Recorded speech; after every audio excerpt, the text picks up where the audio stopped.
Upam, da nisem edini, ki čutim, da se bo dalo iz tega seminarja ali pa iz zaključkov marsikaj narediti in mislim, da je naša odgovornost toliko večja,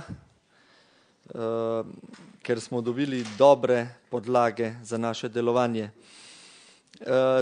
Poglejmo skozi seminar. V petek smo po uvodnem pozdravu organizatorjev šli takoj na predstavitev trenutne situacije v nekaterih državah.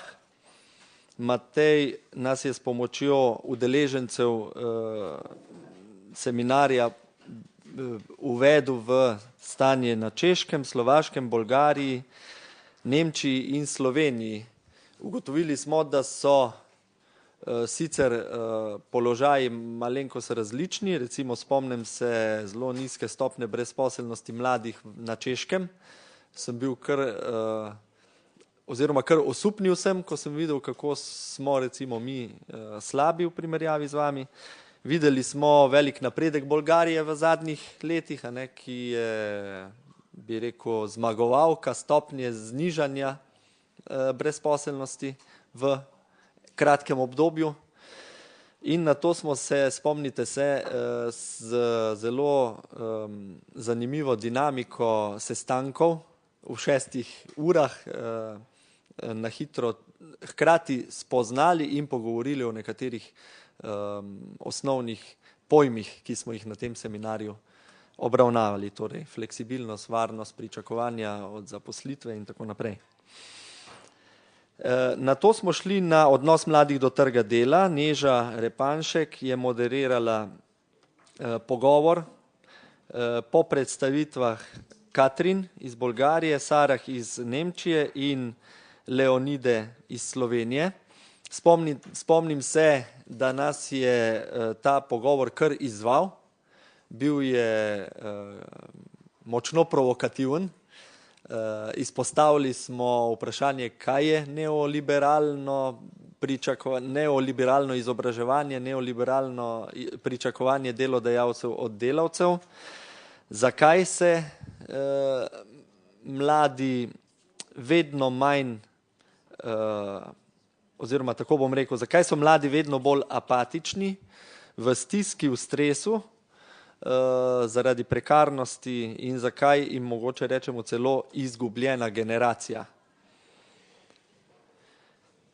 S tem smo včerajšnji dan zaključili. Danes zjutraj smo začeli z panelom fleksibilnejše oblike zaposlitve v Evropi, in sicer Denis iz Avstrije, Bojana iz Slovenije in Paolo iz Italije so nam predstavili svoje izkušnje oziroma svoje razmišljanja o tem, v katere smeri bi lahko šle rešitve pri bolj fleksibilnih oblikah zaposlitev v evropskih državah. Spomnim se Denisove ideje oziroma razmišljanja o tem, da bo potrebno prilagoditi delovna mesta, in sicer ker bo vedno več starejših od 55 let v vseh panogah, bo treba verjetno razmisliti v smer skrajševanja delovnega časa s starostjo zaposlenih, hkrati te iste zaposlene usmerjati v mentoriranje mlajšim in uvajanje. Mogoče pa celo razmisliti o generalnem skrajševanju delovnega urnika, delovnega tedna. Denis je nekako podal eno tezo iz 40-urnega tedenskega delovnika na 30-urnega. Zelo zanimiva, provokativna ideja za razmisliti. Kot vemo pa Švedi že imajo nekaj poskusnih projektov na nekaterih področjih za sabo in bomo lahko verjetno v kratkem oziroma že lahko beremo tudi nekaj izkušenj s tem. Spomnim se tudi iz tega uvodnega današnjega panela ugotovitve, da zakonodaja ni dovolj. Torej Bojana iz Slovenije je predstavila primer, ko je zakonodaja, bi rekel, dokaj jasna, dokaj dobro definira, kaj je dovoljeno in kaj ni dovoljeno, ampak hkrati v praksi popolnoma impotentna, da bi preprečila take zlorabe. Ona je na svojem primeru pokazala, spomnite se, še enkrat, to me je zelo nagovorilo, 2 osnovni, 1 srednja šola, pa še delno SP zaposlitev, da ona lahko 100% zaposlitev, torej 40-urni delovnik sestavi. Pa, če bi tako rekli, niti nima tako nezaposljive izobrazbe, ne? Torej je učiteljica češčine in španščine. Paolo iz Italije je prinesel en zame zelo svež primer ali pa svež pogled na to, kako odgovoriti na to stanje na trgu dela za mlade.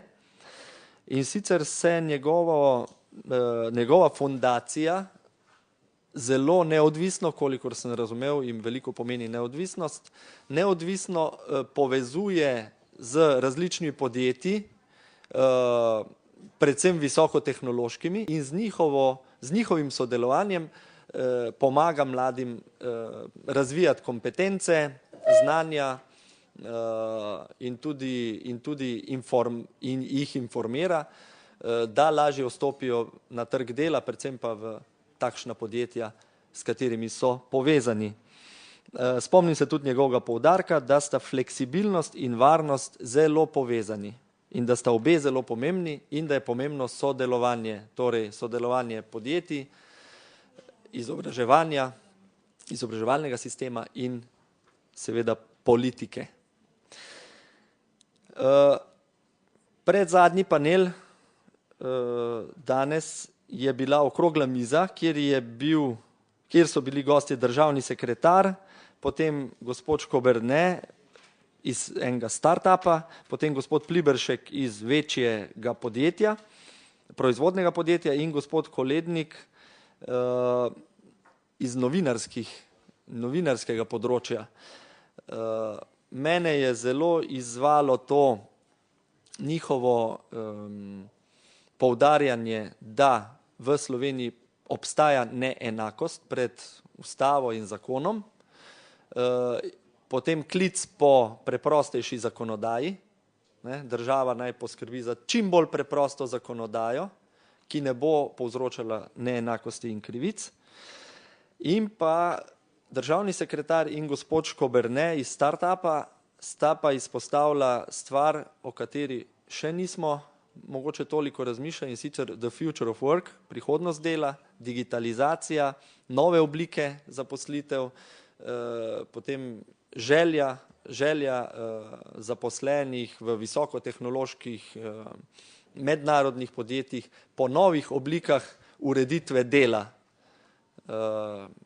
Kako zagotoviti ekonomsko, torej kako zaposlene, poleg tega, da dobijo pošteno plačilo, tudi nekako zagotoviti, da imajo poskrbljeno za socialne prispevke ali pa socialno varnost.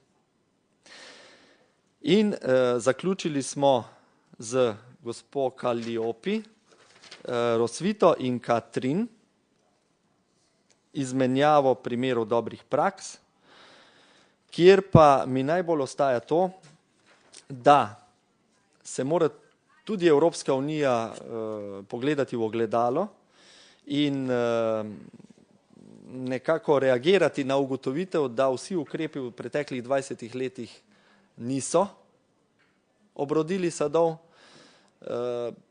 iskreno pogledati na to, kaj bo treba narediti in to tudi narediti. Na individualni ravni pa moramo nekako mladim pomagati ali pa vsi skupaj ohraniti en optimizem, veselje, kreativnost in pogled naprej, pripravljenost se razvijati kot osebe in kot državljani, kot zaposleni na vseh ravneh. Država pa naj predvsem omogoči varnost, svobodo in enakopravnost, da se bo ta razvoj lahko dogajal. Na tem mestu se želim zahvaliti vsem sodelujočim, drage dame in gospodje, res sem vam hvaležen, veliko ste nam dali, veliko sem, vsaj jaz osebno dobil in verjamem, da tudi vi vsi. Zelo se že veselim, da bomo poskušali te ugotovitve tudi kakorkoli udejanjiti, uresničiti, prenesti naprej na državni nivo. Upam, da tudi vi pri vašem delu. Zahvaljujem se vsem udeleženkam in udeležencem. Upam, da vam je prijetno in koristno na tem seminarju. Veselim se že našega srečanja morebitnega čez 1 leto ali pa kakih vmesnih srečanj pri vas. Hvala lepa prevajalcem, prevajalkam za neumorno delo.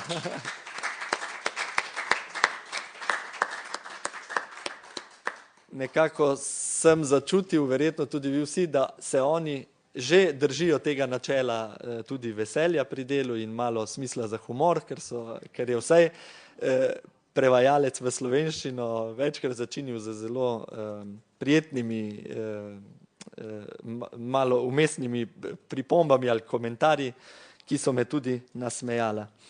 Hvala lepa nenazadnje Neži Repanšek in Jakobu. Neža je iz Socialne akademije, Jakob iz Inštituta dr. Janeza Evangelista Kreka. Hvala lepa Klemnu, Tonetu, Mateju Cepinu, vsem, s katerimi se v tem partnerstvu, Janiju Drnovšku, s katerim letos prvič sodelujem. Zelo dobra izkušnja. Z vami je kot v enem dobrem zakonu, ne? Nikoli ni dolg čas, ko pa daš določene projekte čez, je neko zadovoljstvo in nov nivo, novi izzivi in že hrepenim po novih skupnih projektih.